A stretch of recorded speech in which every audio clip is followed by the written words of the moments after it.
বন্দে মাতরম।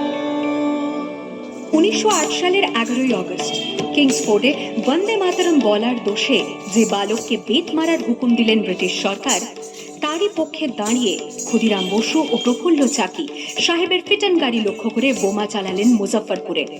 সাহেব নিহত হলেন না, তবু নাবালক ক্ষুদিরামকে ফাঁসির হুকুম দেয়া হলো।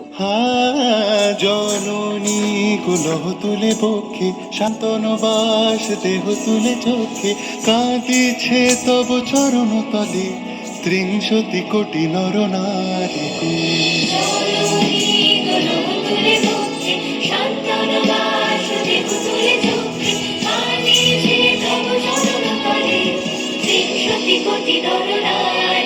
যারা স্বর্গগত তারা এখনো জানে স্বর্গের চেয়ে প্রিয় জন্মভূমি, এসো স্বদেশ ব্রতের মহাদীক্ষালু, সেই মৃত্যুঞ্জয়দের চরণ জমি। যারা জীর্ণ জাতির বুকে জাগালো আশা, মন মলিন মুখে জোগালো ভাষা, আজি রক্ত কমল গাথা, আজি রক্ত কমল গাথা মাল্য খায় বিজয় লক্ষ্মী দেবতাদের গলে।